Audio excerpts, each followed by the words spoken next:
तो डॉक्टर साहब जो पशु बार बार रिपीट होता है, एक बार में गाभिन नहीं ठहरता, सबसे बड़ी समस्या, तो हमें क्या? अंडा जो हमने बात कर रहे थे हम अभी दिल्ली 15 से 18 mm का अंडा, हाँ जी, वो एनर्जी से बन रहा है, पूरा एनर्जी प्रोटीन, वो किसी दवाई से नहीं बन रहा। नहीं मिलेगी पोटाशियम के बिना कंसेप्शन होगी नहीं।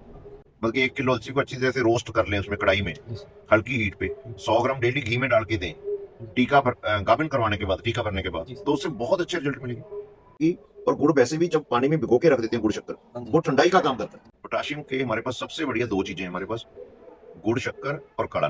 बफर हमारा रहेगा, बफर हमें 100 से 150 ग्राम, अभी गर्मी शुरू होगी, साथ में 50 ग्राम काला नमक और साथ में 100 ग्राम पोटाशियम कार्बोनेट। जब तक ये चीजें नहीं मिलेगी, पोटाशियम के बिना कंसेप्शन होगी नहीं। जो पशु आप देख रहे हो कि कपड़ा खा रहे हैं, लकड़े खा रहे हैं, मिट्टी खा रहे हैं, है ना, पाइका रोग है। पाइका रोग का जो बेसिक कारण है वो फास्फोरस नहीं है, बेसिक कारण है एसिडिक है, अंदर तेजाब बन रहा है पेट में ज्यादा, जब पोटाशियम की कमी है। जो पाइका रोग वाले अगर आप देखोगे ना, जो पशु आप देखोगे कि पेशाब पीने लगते हैं दूसरे, वो प्रोटीन की कमी। जिनमें पाइका रोग वाली भैंसों में आपने देखा होगा कि पेशाब करने के बाद स्पेस वैसा लग जाता है, वाइट लगता है, वो एल्ब्यूमिन यूरिया है कि उसके खून में, पेशाब में जो प्रोटीन की मात्रा है वो बहुत बढ़ गई। उनमें हमें बफर भी देना है और गुड़ शक्कर भी देना है। सो हमें ना पशुपालक को छोटी छोटी गलती से बचाना है। अगर पशुपालक बचेगा तो ही हम बचेंगे। सर, जिन पशुपालकों के पास पोटाशियम अगर उन्हें कहीं से नहीं मिल पाता, तो पोटाशियम कहाँ से पूरा करें? पोटाशियम के हमारे पास सबसे बढ़िया 2 चीजें हैं हमारे पास, गुड़ शक्कर और काला नमक। काला नमक छोड़ के हमने सफेद नमक पकड़ लिया। सफेद नमक में कुछ नहीं होता, सोडियम ही सोडियम, तो सोडियम भी लो सोडियम कर दिया उन्होंने। आयोडीन तो ऐसी चीज है कि आयोडीन, जैसे हमारे ट्रैक्टर में एक बड़ा तेल होता है, एक छोटा तेल होता है। छोटा तेल है हमारे शरीर का, छोटे तेल से तो इंजन जाम हो जाता है। और उसमें आयोडीन में क्या है ना कि आयोडीन टेम्परेचर से बहुत सेंसिटिव है। जैसे गर्मी अभी बढ़ने लगी है, गर्मी में आप देखोगे कि जो फीड धूप में पड़ी है, जो नमक धूप में पड़ा है, उससे आयोडीन निकल जानी है सर।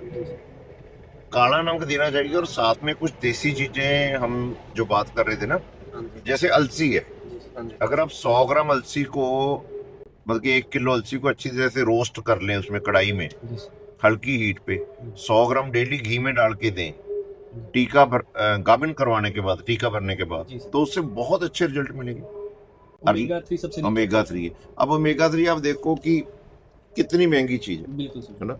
और एक और साथ में बात आ गई बीटा कैरोटीन की। बीटा कैरोटीन जो आपका गाजर का वो सेंटर वाला, क्या डंडल बोलते हैं, व्हाइट कलर का, उसमें सारी बीटा कैरोटीन ही है। पशु को 1-2 किलो गाजरें अगर रोज डालें, ताजे सूए पशु को, सर्दियों में गाजरें मिल जाती हैं, उससे गाभिन दर बहुत बढ़ेगी। और एक और भी बात है, जो अगर गुड़ शक्कर नहीं डालेंगे ना, अंडा जो हमने बात कर रहे थे हम अभी दिल्ली 15 से 18 mm का अंडा, वो एनर्जी से बन रहा है, पूरा एनर्जी प्रोटीन, वो किसी दवाई से नहीं बन रहा। बहुत बहुत जरूरी। और डॉक्टर साहब, जैसे गुड़ पशुपालक कहते हैं भी गुड़ गर्म होता है, ठीक है, गाभिन को दे सकते हैं क्या? और क्या गर्मियों में देना चाहिए, क्या ध्यान रखना चाहिए डॉक्टर? गर्मियों में गाभिन पशु में बच्चा गिरने की बहुत प्रॉब्लम है, ब्रुसेल्ला में भी आती है, वैसे भी आती है। उससे सबसे पहले खून में ग्लूकोज ही, देखो गर्मियों में ORS पीते हैं हम सब लोग। हाँ जी, पीते हैं। गर्मियों में अगर आधा किलो गुड़ पानी में डालकर भिगोकर पशु को आप दे के देखो, ग्लूकोज की कमी नहीं रहेगी। और गुड़ वैसे भी जब पानी में भिगो के रख देते हैं, गुड़ शक्कर, वो ठंडाई का काम करता है। अच्छा जी। हमारे लोग ना बाईपास पैड की तरफ जा रहे हैं। बाईपास पैड कमर्शियल चीज है, हमें किसान को किसान की चीजों पे वापस लेके आए, ये बात।